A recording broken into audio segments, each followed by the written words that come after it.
கால்கள் படாத கிராமங்கள் கிடையாது. எங்கள் இயக்க தோழர்கள் பயணம் செய்யாத ஊர்கள் கிடையாது. Wait a minute. Who are you?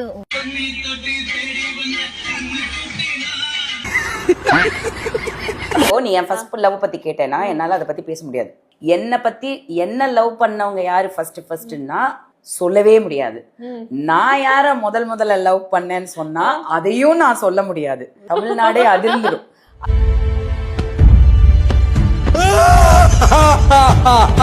Hi hello வணக்கம் மக்களே. ஸோ இந்த வீடியோவில் நம்ம என்ன பார்க்க போகிறோம்னா, அதாவது இந்த வீடியோவில் நிறைய விஷயத்தை பற்றி டிஸ்கஸ் பண்ண போகிறோம். ஃபஸ்ட்டு பார்த்தீங்க அப்படின்னா, நம்ம வனிதாக்கா என்ன காது ரொம்ப நாளுக்கு அப்புறம் ஆள் பார்க்குற மாதிரி இருக்குது. ஆனால் திடீர்னு என்ன புதுசான ஒரு குண்டை தூக்கி போட்டுக்கிட்டு இருக்கன்ற மாதிரி தான் இருக்குது. என்ன சொல்லியிருக்காங்க அப்படின்னு பார்த்தீங்கன்னா, என்னை பற்றி என்ன லவ் பண்ணவங்க யாரு ஃபர்ஸ்ட்னா சொல்லவே முடியாது. நான் யார முதல்ல லவ் பண்ணேன்னு சொன்னா அதையும் நான் சொல்ல முடியாது. தமிழ்நாடே அதிர்ந்துடும். அதை பற்றி என்னன்றதை பார்ப்போம். நெக்ஸ்ட்டு திருவள்ளூரில் அம்மோனியா கசிவுனால 2 பேர் பார்த்தீங்க அப்படின்னா இறந்து போயிருக்காங்க. ஸோ அது என்னன்றதையுமே பார்ப்போம். அடுத்து இந்த சட்டமன்ற கூடினப்ப பார்த்தீங்க அப்படின்னா ஒருத்தர் பயங்கரமான ஒரு ஸ்பீச் கொடுத்துருந்தாரு. குறிப்பாக விஜய் அவர்களை பயங்கரமாக புகழ்ந்து பேசியிருந்தாரு. ஆனால் எங்கேயோ பார்த்த மாதிரி இருக்கே அப்படின்னு நான் யோசிச்சுக்கிட்டு இருக்கும்போது தான் எனக்கு ஒரு ஞாபகம் வந்துச்சு. ஸோ அது என்னன்றதையும் பார்ப்போம். அடுத்து நம்ம ராஜ்மோகன் அவர்கள் பார்த்தீங்க அப்படின்னா, அதாவது விஜயோடைய ஃபோட்டோ வச்சு இந்த மாதிரி அப்போ ரீசெண்டாக பார்த்தீங்க அப்படின்னா ஸ்கூல்லலாம் போய் ஃபோட்டோ கொடுத்து குழந்தைங்கிட்ட இந்த மாதிரி பண்ணுறதெல்லாம் ரொம்ப குழந்தைகளை நீங்கள் டிஸ்டர்ப் பண்ணுற மாதிரி இருந்துச்சுன்னா அதெல்லாம் ஏற்றுக்கொள்ளவே முடியாது. அவங்க மேலே பார்த்தீங்க அப்படின்னா சரியான நடவடிக்கை எடுக்கப்படும் அப்படின்ற மாதிரி புஷி ஆனந்த் சொன்னது மாதிரி ஒரு விஷயத்த சொன்னார். புஷி ஆனந்த் ஒரு விஷயத்த சொல்லியிருக்காரு. என்ன அப்படின்னா, இந்த மாதிரிலாம் யாரும் பண்ணக்கூடாதுன்னு அவர் சொன்னாராமா. அதை ராஜ்மோகன் அவர்கள் பேசிக்கிட்டு இருக்காரு. சார், அப்போது புஷி ஆனந்த் ஒரு ஸ்கூலில் கலந்துக்கிட்டு ஒரு விஷயம் பண்ணார். அது என்னது? ஸோ இது எல்லாத்தையுமே பார்த்தீங்க அப்படின்னா டீட்டெயிலாக இந்த வீடியோவில் பார்க்க போகிறோம். ஸோ வீடியோ பார்க்கணும்னா நம்ம சேனல் ஃபஸ்ட் டைம் பார்க்குறீங்க அப்படின்னா ஒரு லைக் ஒரு சப்ஸ்கிரைப் பண்ணிங்க. அப்போ தான் நிறைய பேருக்கு நம்ம வீடியோ சஜஷன் ஆகும். வாங்க வீடியோக்குள்ள போகும். ஸோ ஃபஸ்ட்டு பார்த்தீங்க அப்படின்னா, நம்ம அறநிலைத்துறையை அமைச்சராக இருக்கக்கூடிய ரமேஷ் அவர்கள் ரத்த தானம் கொடுத்தாரு. ரத்த தானம் கொடுத்ததில் என்னையா உனக்கு பிரச்சனை வந்துச்சு அப்படின்னு கேட்டிங்கன்னா, அதில் தாய் வீடுக்கு பண்ணி வச்சிருக்காருங்க. என்ன அப்படின்னா, ரத்த தானம் கொடுத்துக்கிட்டு இருக்காருங்க. ரமேஷ் அவர்கள் ரத்த தானம் கொடுத்துக்கிட்டு இருக்காரு. இன்னொருத்தரும் கூட ரத்த தானம் கொடுத்துருக்காரு. ஆனால் குறிப்பாக பார்த்தீங்கன்னா அங்கே ஒரு குறைந்தபட்சம் ஒரு 20-30 பேர்கிட்ட அந்த இடத்துல கூடியிருப்பானுங்க. அது மட்டும் இல்லை, வீடியோ எந்த இடத்துல ஃபோக்கஸ் ஆகிட்டு இருக்கோ அந்த இடத்துல விஜய் அவர்களுடைய ஃபோட்டோ வச்சுக்கிட்டு டே இங்கே ஃபோக்கஸ் பண்ணு, டே இங்கே ஃபோக்கஸ் பண்ணுன்னு சொல்லி அவரை ஃபோட்டோ தூக்கிட்டு சுற்றிக்கிட்டு இருக்கானுங்க. நான் என்ன கேட்குறேன், ரத்த தானம் கொடுக்க போனீங்க சூப்பர், எனக்கு அதை பற்றி எந்த ஒரு பிரச்சனை இல்லை, ரத்த தானம் கொடுக்கணும் தான், இல்லைன்னு நான் சொல்லவே இல்லை. ஆனால் விஜய் அவர்களுடைய ஃபோட்டோ எடுத்துகிட்டு கொண்டு போய் விஜய் தான் சொல்ல சொன்னார், விஜய் தான் பண்ண சொன்னார். எனக்கு ஒரு விஷயம் இப்போ வரைக்குமே புரியவே இல்லை. எல்லா இடத்துலையும் விஜய் அவர்களுடைய ஃபோட்டோவை கொண்டு போய் அதை ப்ரமோட் பண்ண வேண்டிய விஷயம் என்ன இருக்குது? நீங்கள் தாவேக்கா தான் இல்லைன்னு சொல்லலை. ஏன்னா அறநிலைத்துறையோட அமைச்சராக இருக்கக்கூடியவர் விஜய் கட்சியாக இருந்தால் மட்டும்தான் அந்த போஸ்டிங்கும் கிடைக்கும். அது இல்லைன்னு சொல்லலை. ரமேஷ் அவர்கள் யாருன்னு கேட்டாலும் அவர் தாவேக்கா கட்சி தான் தெரியும். ஆனால் இவனுங்க போகிற இடமெல்லாம் அந்த விஜயோட ஃபோட்டோவே எடுத்துகிட்டு போயிட்டு இருக்காங்க. நாளைக்கு என்னெல்லாம் நாளைக்கு கக்கு சும்மா கூட கொண்டு போவாங்க போல இருக்குது. அந்த லெவலுக்கு இவனுங்களோட ஆட்டம் தாங்க முடியலை. போகிற இடமெல்லாம் கொண்டு போயிட்டு இருக்கானுங்க. குழந்தைங்க படிக்கிற இடமா அங்கேயும் கொண்டு போகிறானுங்க, இந்த மாதிரி இடமா அதையும் கொண்டு போகிறானுங்க. ஸ்கூல் படிக்கிற குழந்தைங்க அதெல்லாம் ஸ்கூல் படிக்கிற இடத்துல குத்தாட்டம் போட்டாங்களே, அதுக்கு அவர் ஒரு விளக்கம்னு ஒன்று கொடுத்து வச்சுருக்காப்புல. அந்த விளக்கத்தையும் நம்ம பார்ப்போம். ஸோ இந்த மாதிரி கொண்டு போகிறதெல்லாம் ரொம்ப என்ன சொல்கிறது, ரத்த தானம் நீங்கள் பார்த்துருப்பீங்க. நாம் தமிழர் கட்சி எவ்வளோ ரத்த தானம் கொடுத்துருக்காங்க. இப்போ வரைக்கும் இந்த டைம் பீரியட் வரைக்கும் ரத்த தானன்றது அதிகமான கொடுத்த ஒரு கட்சின்னு பார்த்தீங்க அப்படின்னா அது நாம் தமிழர் கட்சி தான். இப்போ ரீசெண்டாக ஒரு மாநாடு February 21 அதாவது தேர்தலுக்கு முன்னாடி February 21 பார்த்தீங்க அப்படின்னா அந்த ஒரு மாநாடு நடந்துச்சு. அந்த மாநாட்டில் அவ்வளோ பேர் ரத்த தானம் கொடுத்துட்டு போயிருந்தாங்க.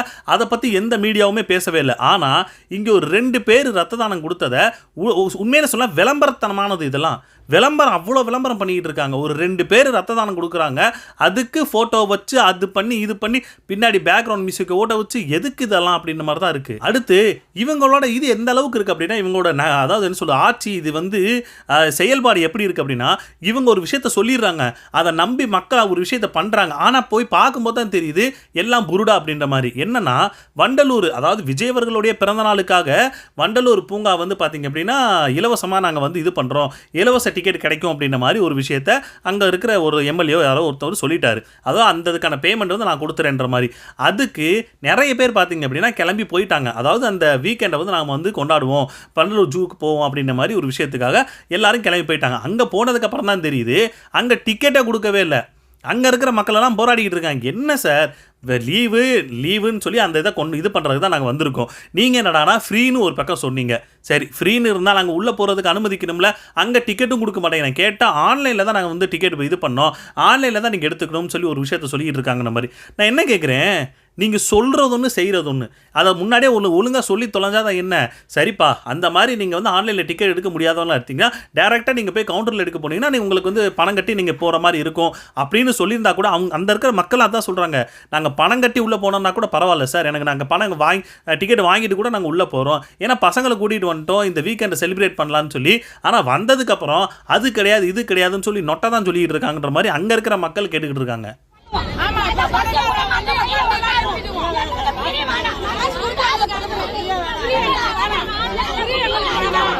அடுத்து நேற்றுக்கு ஒரு வீடியோவில் நம்ம பேசியிருப்போம். முதலமைச்சர் பிறந்த நாளுக்கு வந்து குத்தாட்டம் போட்டுக்கிட்டு இருந்தாங்க. வாடி வாடி வாடி கைப்படாத சீடின்னு சொல்லி ஸ்கூல் வளாகத்துக்கு உள்ள ஸ்கூல் அந்த இதுக்குள்ளே கேம்பஸ்குள்ளே வந்து ஆடிக்கிட்டு இருந்தாங்க. இது என்ன சார் ஸ்கூலு இதுக்குள்ளே வந்து நீங்கள் ஆடிக்கிட்டு இருக்கீங்களே சார் அப்படின்னு சொல்லி கேட்டதுக்கு அவர் ஒரு விஷயம் சொல்லியிருக்காரு. முதல்வர் பிறந்த நாளுக்கு டான்ஸ் ஆடுனது கூட தப்பாங்க. நான் என்ன கேட்குறேன், முதல்வர் பிறந்த நாளுக்கு நீங்கள் டான்ஸ் ஆடுறது தப்பே இல்லை, ஆனால் எங்கே ஆடுறீங்க, எந்த விஷயத்துக்கா? சரிப்பா, இதே ஒரு விஷயம் உங்கள் படிக்கிற ஸ்கூல். இப்போ நான் வந்து ஒரு ஸ்கூலில் நிறைய பேர் இருக்காங்க, ஒரு காலேஜில். இப்போ நான் வந்து நாம் தமிழர் கட்சி, இன்னொருத்தவங்க வந்து நிறைய இது இருக்கலாம். இது மாதிரி நிறைய இப்போ பேரோட குழந்தைங்க வந்து ஸ்கூலில் படிச்சுக்கிட்டு இருக்காங்க. இப்போ சம்மந்தமே இல்லாமல் நீங்கள் அந்த ஸ்கூலில் வந்து நீங்கள் விஜயோட துதி பாடுறதுக்காகவும் விஜய் நடித்த படத்துலேருந்து வரக்கூடிய பாட்டுக்கு டான்ஸ் ஆடுறதும் எந்த விதத்தில் சரி? அப்போ அந்த ஸ்கூலுக்குள்ள வந்து வளாகத்துக்குள்ள இந்த மாதிரி இவங்க ஏற்பாடு பண்ணாங்கன்னா அவங்க பெற்றோர்கள் கேட்க தானே செய்வாங்க. ஏங்க அவர் முதல்வராக இருக்கலாம், ஆனால் நான் எங்களுக்கு அந்த கட்சி பிடிக்காது, நான் வந்து உங்களுக்கு பணம் கொடுத்து உங்களை வந்து இது பண்ணுறேன், நீங்கள் ஒரு விஷயத்தை பண்ணுறீங்க அப்படின்னா முதல்ல பெற்றோர்கள்ட்ட நீங்கள் கேட்டிருக்கணும். இந்த மாதிரி ஒரு விஷயத்தை இது பண்ணுறாங்கன்னு சொல்லி யாராவது ஒருத்தவங்க வருவாங்க, அதை செலிப்ரேட் பண்ணுறேன்னு வருவாங்க. நாங்கள் அந்த கட்சியும் கிடையாது, அந்த கட்சி எங்களுக்கு பிடிக்காதுன்ற மாதிரி பெற்றோர்கள் பேசி இப்போ ரீசெண்டாக அந்த விஷயமும் நடந்துகிட்டு இருந்துச்சு. அந்த மொட்டை வெயில வந்து விஜயோட படத்தை வச்சு உட்கார்ந்துக்கிட்டு இருந்தாங்களே, அந்த விஷயமும் இந்த மாதிரி ஒரு இதில் நடந்துச்சு. அப்போது நீங்கள் டான்ஸு தான் ஆடணும், இந்த மாதிரி ஒரு குத்தாட்டம் போடணும் அப்படின்னா நீங்கள் போங்க, உங்கள் தாவேக்கா அலுவலகத்துக்கு போங்க, இல்லை தாவேக்காவோட செயல்பாடு இருக்கக்கூடிய ஏதாவது ஒரு இடத்துல போய் அங்கே போய் டான்ஸ் ஆடுங்க, இல்லை ரோடில் போய் ஆடுங்க. எங்களுக்கு என்ன பிரச்சனை வந்துச்சு?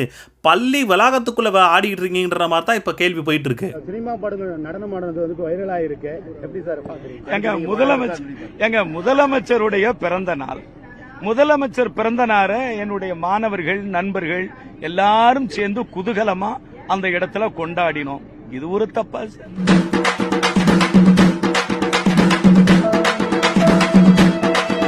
இப்போ நிறைய பேர் பார்த்தீங்க அப்படின்னா இப்போ முதல்வர் யாருன்னு இப்போ வரைக்குமே தெரிலங்க. உண்மையிலே சொல்கிறேன், யாருன்னு இப்போ வரைக்குமே யாருக்குமே தெரியவே இல்லை. ஏன் சொல்கிறேன் அப்படின்னா, இப்போ குத்தாட்டம் போட்டார்ல அமைச்சர், அவர் என்ன சொல்லியிருக்காரு அப்படின்னா, அதாவது பிறந்த நாளை முன்னிட்டு தளபதி ஸ்டாலின் அவர்களுக்கு அப்படின்ற மாதிரி மனுஷன் பேசிக்கிட்டே இருக்காரு. முதல்வர் தளபதி ஸ்டாலின் அப்படின்னு சொல்லி இப்போ வரைக்குமே அந்த தளபதி ஸ்டாலின்ற அந்த ஒரு மைண்ட் செட்லேருந்து இப்போ வரைக்கும் அவங்க வெளியே வரவே கிடையாது. உண்மையிலேங்க இன்ன வரைக்கும் யாருமே வெளியே வரவே இல்லை. ஒரு பக்கம் பார்த்தீங்க அப்படின்னா இவர் ஒரு பக்கம் ஸ்டாலின் சொல்கிறாரு, அது இவர் ஸ்டாலின் சொல்லி இவர் பேசிக்கிட்டு இருக்காரு. இவருக்கு அந்த மைண்ட் செட் கூட வரல. நம்ம ஸ்டாலின் சொல்லிட்டோமே, விஜய்னு சொல்லாமல் ஸ்டாலின் சொல்லிட்டோமேன்ற ஒரு மைண்ட் செட் கூட வராமல் மறுபடியும் அதை கண்டினியூ பண்ணி பேசிக்கிட்டே இருக்காரு. பக்கத்தில் இருந்தவனா பதறிட்டாங்க. சார் என்ன சார் சொல்லிக்கிட்டு இருக்கீங்க? முதல்வர் வந்து விஜய் சார், நீங்கள் என்ன ஸ்டாலின்னு சொல்லிக்கிட்டு இருக்கீங்கன்ற மாதிரி பதறிட்டாங்க. அப்புறம் பக்கத்தில் இருந்தவங்க சொன்னதுக்கு அப்புறம் தான் முதல்வர் விஜய் அப்படின்றத மாற்றி சொன்னார்.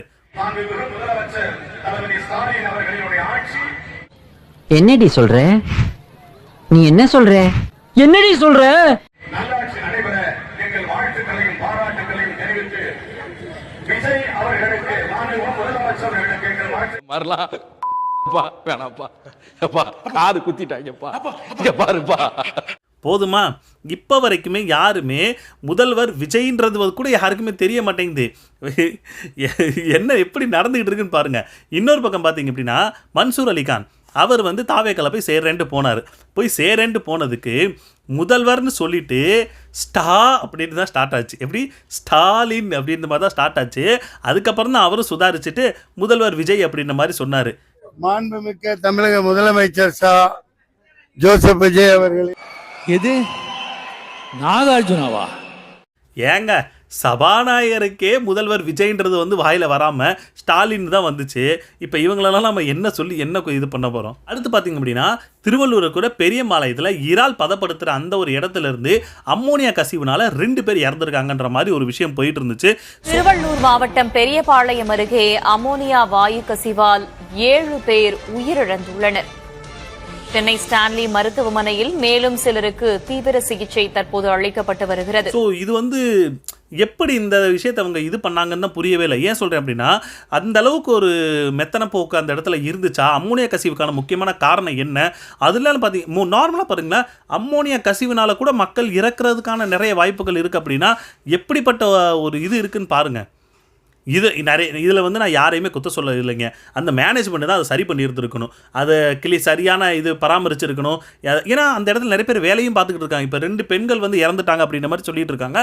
நிறைய பேர் போய் பார்த்தீங்க அப்படின்னா அந்த என்ன சொல்கிறது ஹாஸ்பிட்டலுக்கு கூட்டு போய் நிறைய பேர் பார்த்தீங்க அப்படின்னா அனுமதிக்கப்பட்டிருக்காங்க, பாதிக்கப்பட்டிருக்காங்க. இப்போ இதில் இன்னொரு விஷயம் என்ன அப்படின்னா பாதிக்கப்பட்டவங்களுக்கு சாப்பாடு போயிருக்கான். அது சாப்பாடு குப்பாலிட்டு போவாங்களா வண்டி, அந்த வண்டியில் சாப்பாடு கொண்டு வந்துட்டாங்க அப்படின்ற மாதிரி ஒரு விஷயம் போயிட்டு இருந்துச்சு.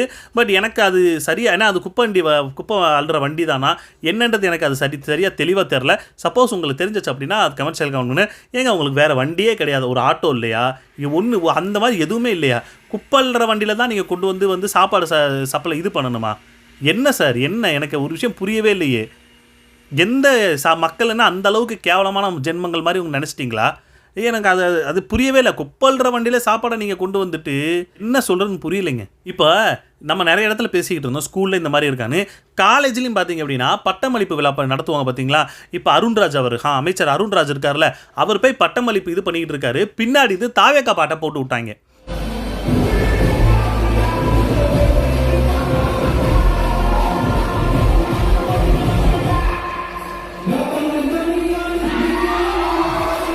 எனக்கு ஒண்ணுமே புரியல. அதுதானப்பா எனக்கும் புரியல.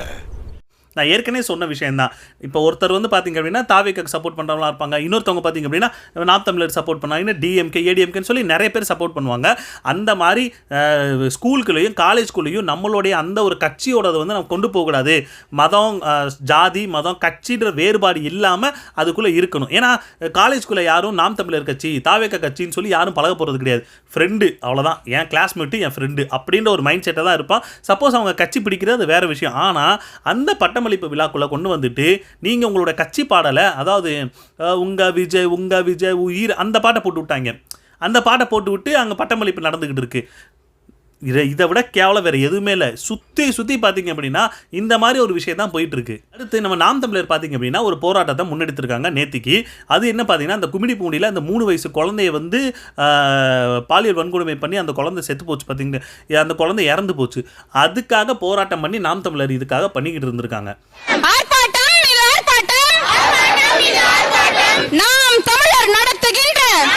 ஸோ இந்த விஷயம் எத்தனை நியூஸ் சேனலை கொண்டு போய் சேர்த்தாங்கன்னு இப்போ வரைக்குமே புரியவே இல்லை.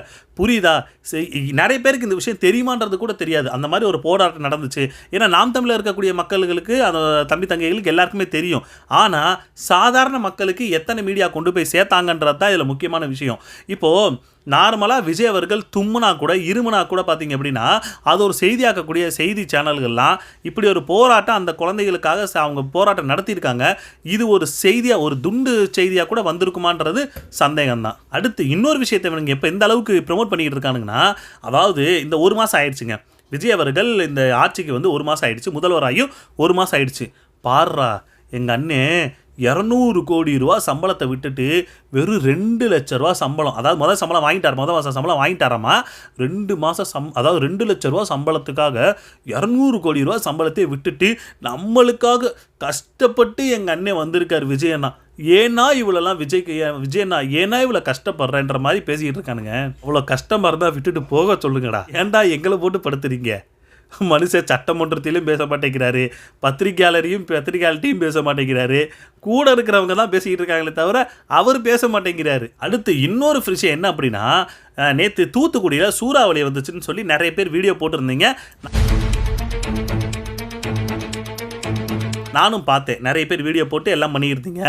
ஆனால் அதுலேயுமே இந்த தாவேக்காரங்க எப்படிப்பட்ட ஒரு அரசியல் பண்ணுறானுங்கன்னா, அதாவது இயற்கையே பார்த்தீங்க அப்படின்னா எங்கள் அண்ணன் சிஎம் அதாவது விஜய் அவர்களுடைய பிறந்த நாளுக்கு வந்து செலிப்ரேட் பண்ணுறதுக்காக வந்திருக்கு. எப்படி சூறாவளி நேச்சர் செலிப்ரேட்டிங் சிஎம்ஸ் பர்த்டேவா. யாரா நீங்களா, எங்கேருந்துடா வர்றீங்க? கமெண்ட்ஸில் போட்டு வச்சுருக்காங்க. நான் கமெண்ட்ஸை பார்த்தேன். சரி சூறாவளி வந்திருக்கு அப்படின்னா நான் ஃபஸ்ட்டு பார்க்கும்போது அது தூத்துக்குடின்னு இருக்குது. பட் அக்யூரேட்டாக எந்த இடம்னு சரியாக தெரில. சப்போஸ் யாராவது அதை பார்த்துருந்தாங்கன்னா அதை கமெண்ட் செக்ஷனில் கமெண்ட் பண்ணுவாங்கன்னு சொல்லி நான் கமெண்ட் செக்ஷனில் பார்த்தேன். அப்படி பார்த்துக்கிட்டு இருக்கும்போது தான் எனக்கே தெரியுது அதில் ஒருத்தர் எழுதியிருக்கா nature celebrating CM's birthday, CM Vijay's birthday அப்படின்னு சொல்லி. போதுண்டா சாமி டே, இதை விட ஒரு முட்டி வேறு எவனாலையும் கொடுக்க முடியாதுடா. அடுத்து சட்டமன்றத்தில் சிங்க மாதிரி ஒருத்தர் வந்து 2 நாளைக்கு முன்னாடி பயங்கரமாக கரிச்சிட்டு போயினார். நிறைய பேர் பார்த்துருப்பீங்க. பயங்கரமாக விஜய்க்கு வந்து அந்த அளவுக்கு பார்த்தீங்க அப்படின்னா விஜய் அப்படி பிஎம் ஆகிறது கூட அவருக்கு வந்து இது இருக்குது அது இருக்குதுன்னு சொல்லி பயங்கரமாக பேசிக்கிட்டு இருந்தார். பட் எனக்கு இவரை எங்கேயோ பார்த்த மாதிரி இருக்கே அப்படின்னு சொல்லி நானும் யோசிச்சுக்கிட்டு இருந்தேங்க. உண்மையிலே நான் யோசிச்சுக்கிட்டு இருந்தேன், இவர் எங்கேயோ பார்த்துருக்கோண்டா அப்படின்ற மாதிரி யோசிச்சுக்கிட்டு இருந்தது தான் எனக்கு ஒரு ஸ்ட்ரைக் ஆச்சு. அது அந்த வீடியோவும் கிடச்சிருச்சு. அப்படி பேசிக்கிட்டு இருந்தவர் எங்கள் கால் படாத இடமே இல்லை அப்படின்னு சொன்னார். ஆமாம் சார், உங்கள் கால் படாத இடமே இல்லை, ஆனால் இந்த இடத்தையும் கொஞ்சம் பார்த்துட்டு வாங்க அப்படின்னு மாதிரி சொல்லணும்னா இந்த இடத்த நீங்கள் பார்க்கலாம். எங்கள் கால்கள் படாத கிராமங்கள் கிடையாது, எங்கள் இயக்க தோழர்கள் பயணம் செய்யாத ஊர்கள் கிடையாது. Wait a minute. Who are you?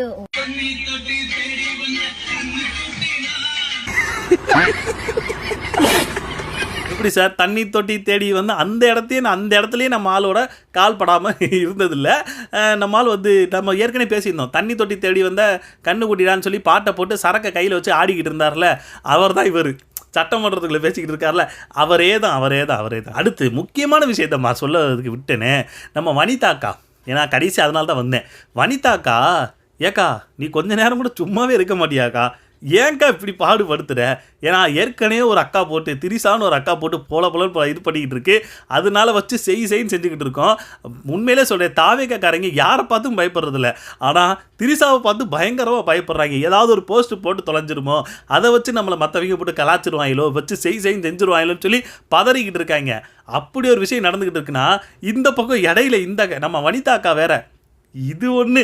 ஏன்னா இந்த இதில் நான் விஜய் அவர்களுக்கு தான் சப்போர்ட் பண்ணுவேன். ஏன் சொல்கிறேன் அப்படின்னா, வனிதா அக்கா வந்து அவங்க வந்து யார் முதல்ல காதலிச்சாங்க, அதாவது இவங்கள ஃபஸ்ட்டு யாரோ லவ் பண்ணாங்களாமா, இவங்க இன்னொருத்தவங்களையும் லவ் பண்ணாங்களாமா, ரெண்டையுமே சொல்ல முடியாதான். சப்போஸ் சொன்னாங்க அப்படின்னா தமிழ்நாடே அதிருமா.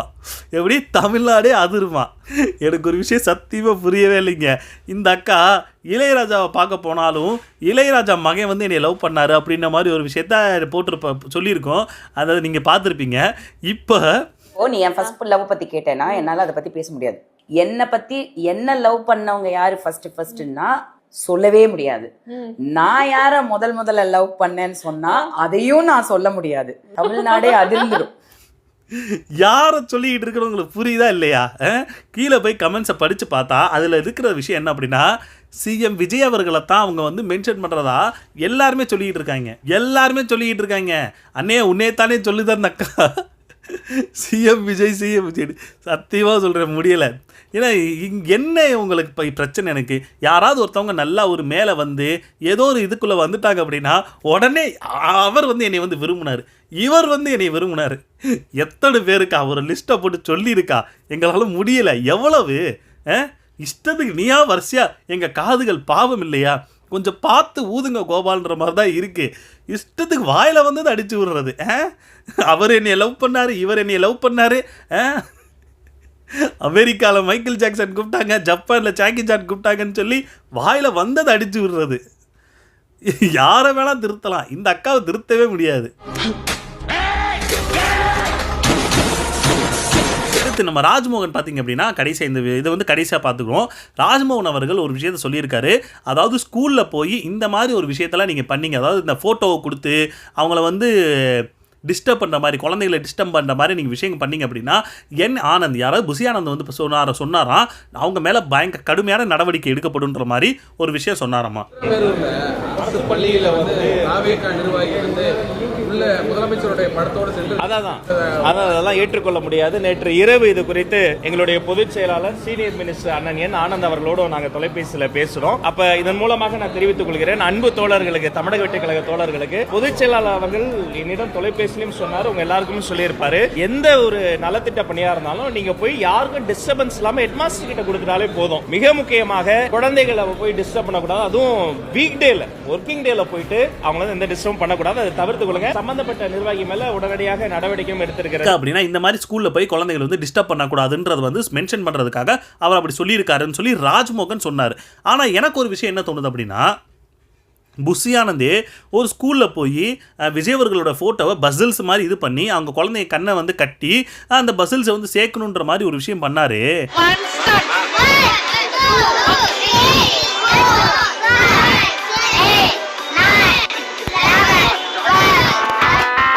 அப்போ அது மட்டும் எந்த விஷயத்தில் சேருன்ற மாதிரி தான் கேள்வி வருது. ஏன்னா அப்போ அவருமே அந்த விஷயத்தை பண்ணியிருக்காரு. அப்போ அவர் மேலே எதுவும் நடவடிக்கை எடுப்பீங்களா? புஷி ஆனந்த் அவர்களுமே அதுதானே பண்ணாரு. அப்போ அவர் மேலே எந்த ஒரு நடவடிக்கை எடுக்க மாட்டேன்னா அது எப்படி? அவரும் பண்ணுவார், அதை பார்த்து தான் மற்றவங்களும் பண்ணுற மாதிரி இருக்குது. அப்போ அவர் பண்ணுறதா அவர் பண்ணுறத முதல்ல நிறுத்த சொல்லுங்கள். அவர் பண்ணுறதா அவர் மேலே நடவடிக்கை எடுக்க சொல்லுங்கள். அதுக்கப்புறம் மற்றவங்க மேலே இது பண்ணலாம். அவரும் பண்ணுவார், மற்றவங்களும் பண்ணுவாங்க. ஆனால் இது மட்டும் பார்த்திங்க அப்படின்னா அவங்க பண்ணால் நடவடிக்கை எடுக்கப்படும். அப்போ முதல்ல நடவடிக்கை எடுக்க வேண்டியது புஷி ஆனந்த் மேலே தான். ஆனால் ஒன்றுங்க, ராஜ்மோகன் கிட்ட கேள்வி மேலே கேள்வியை கேட்டு அவர் ஒரு விஷயத்த சொல்லிடுறாரு. ஆனால் பேக்கில் எப்படி ஃபயர் ஆகுதுன்றது வந்து தெரியாமல் அது அவர் வந்து வாயை விட்டுட்டு போயிடாரு. இன்னும் எத்தனை நாளைக்குன்னு தெரியலைங்க. ஸோ அவ்வளோதாங்க, நிறைய விஷயத்தை பற்றி பேசியிருக்கோன்னு நினைக்கிறேன். நீங்கள் என்ன நினைக்கிறீங்க? உங்களுடைய கருத்துக்களை பதிவு பண்ணுங்கள். ஸோ நான் அதை பார்த்து தெரிஞ்சுக்கிறேன். அடுத்த வீடியோவில் பார்ப்போம். பாய்.